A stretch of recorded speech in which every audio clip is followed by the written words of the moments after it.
आज है हमारी द्रव्य गुण प्लांट सीरीज़ का डे 1। आज स्टार्ट करने वाले हैं अमल की एमेलिका ऑफिसिनालिस। चैनल को सब्सक्राइब कर देना और बेल आइकन को प्रेस। बताइए, आपका द्रव्य गुण के 2 पेपर होते हैं, paper first and paper second. Paper second में आपके प्लांट्स आते हैं। 97 ड्रग्स आपको दी गई हैं, जिसमें से आज हम अमल की पहली ड्रग्स पढ़ने वाले हैं। ये बहुत इम्पॉर्टेंट ड्रग्स हैं और आज हमारा प्लांट सीरीज़ का डे 1 है। आप हमारा चैनल सब्सक्राइब कर लीजिए डेली प्लांट सीरीज़ लेने के लिए, ठीक है। यहाँ पर हम स्टार्ट करते हैं अमल की। अमल की का बोटेनिकल नेम होता है एमेलिका ऑफिसिनालिस और इसकी फैमिली होती है यूफोर्बिएसी। इंग्लिश नेम होता है इंडियन गॉसबेरी, या आप इसको एम्बेलिक मायरोबेलिन भी बोल सकते हैं। इसके बाद ये टाइप्स विल्ड में भी मिलते हैं एंड कल्टीवेटेड भी किए जाते हैं। पर्याय होते हैं इसका अमृता, यानी कि जो अमृत के समान हो, अमृत फला, अमल की, तिष्य फला, धात्री, व्यस्था, जाति फल रसा। जो आपके पर्याय दिए गए हैं इनमें से आपके एमसीक्यू में पूछ लिए जाते हैं कि ये किसका या अम्लकी का पर्याय बताइए, या ये किसका पर्याय है। तो आपको ये बहुत अच्छे से याद करने हैं।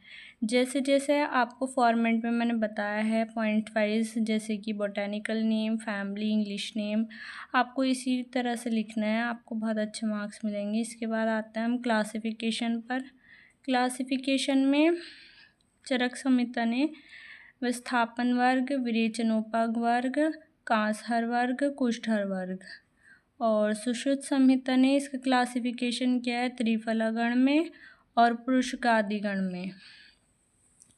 इसके बाद आते हैं एक्सटर्नल मॉर्फोलॉजी, यानी कि ये दिखने में इसका अपीयरेंस कैसा होता है। तो हैबिटाट ये एक छोटा मध्यम आकार का वृक्ष होता है, परंतु जंगली वृक्ष ऊंचा होता है और 8 से 18 मीटर इसकी ऊंचाई हो सकती है। पतली हल्के भूरे रंग की इसकी छाल होती है।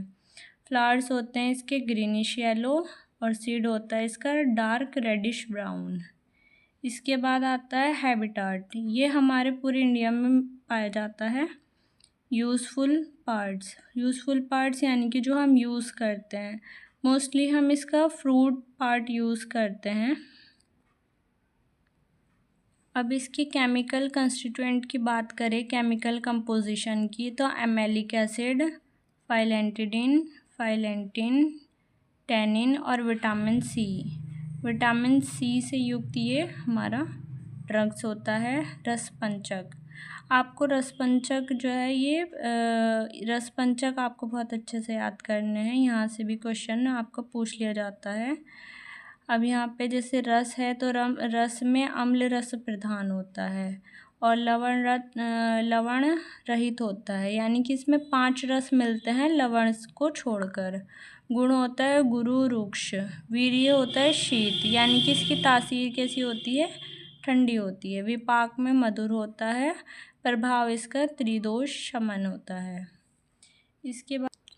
इसके बाद यहाँ पर एक्शन आ जाता है, कर्म। तो दोष क्या करते हैं, दोषों को ये दोषों का हरण करता है और धातु में वृष्य, रसायन, रक्त, मेद, शुक्र, चक्षुषे, इन धातुओं को क्या करता है, ये पोषण करता है। मल को बाहर निकालता है, ठीक है, पुरीश को। चिकित्सीय संकेत, यानी कि ज्वर में अम्ल, पित्त, रसायन और कांसहर, इसमें इसकी की जाती है। इसके बाद आपका आता है अमायिक प्रयोग। प्रमेय में हम इसका यूज़ कैसे करते हैं, हरिद्रा प्लस अमल की स्वरस के साथ। पांडु या कामला में हम कैसे करते हैं, अमल की चूर्ण प्लस लोह भस्म के साथ। वात रक्त में क्वाथ प्लस मधु के साथ हम इसको प्रयोग करते हैं। इसके बाद आ जाती है इसकी मात्रा, हमें मात्रा कितनी लेनी होती है। अगर हम स्वरस के फॉर्म में ले रहे हैं, यानी कि जूसी फॉर्म में ले रहे हैं, तो हमें 10 to 20 ml लेना होगा, और अगर हम चूर्ण की फॉर्म में ले रहे हैं तो 3 to 6 ग्राम लेना होगा।